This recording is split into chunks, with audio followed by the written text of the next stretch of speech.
Today we're talking about how to switch project management tools, and I have to tell you right now, this one is near and dear to my heart. So what I want to share today are some pain points that I know typically prevents people from making the switch, but I also want to highlight some of the benefits you gain from switching. But more importantly, I want to share how you can make it easier. So first of all, calling out some pain points that we all know we meet, it's adjusting mindset. We do know how much effort it's going to take to make the switch and get our team on board. The other one is selecting the tool. Well, the good news today is there's so many tools available, it actually becomes the bad news because you have to determine which tool is the right fit for your team. The other one is finding the expertise who can help you make the switch. And then we also know there are the typical pain points involved, as well as getting buy-in, encountering problems along the way, and learning the system and conducting the training. But some of the benefits are, number one, the most important to me is it makes it easier. So I really like that. I like to make things easy. The other one is online collaboration. What I love about the new software tools are it makes online collaboration easier by getting your remote team members on board. They can collaborate, they can give feedback and input, and actually correct things online together. That's very powerful for a project manager. The other is the discussion threads.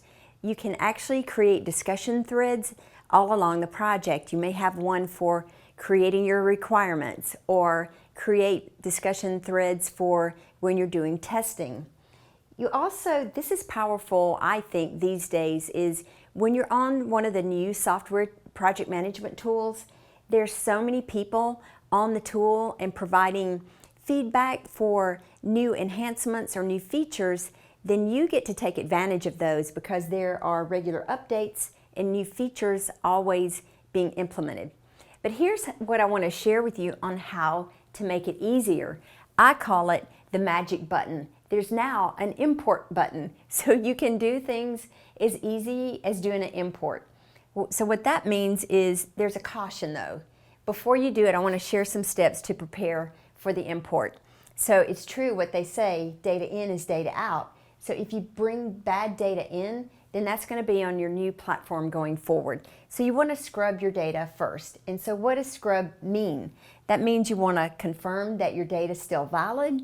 You want to ensure that it's still relevant to what you're doing, your projects and your environment going forward. And you also want to remove the duplicates. Then, once the import is done, you want to audit the import to ensure that what you thought was coming over actually comes over. So the way you do that is you confirm your data's there, and then you can take that data and format it to the way you want to use it going forward. But a tip is to plan. This switch is truly a project as well. So you want to plan it, you want to manage it and track it and test things before you implement it out to your team.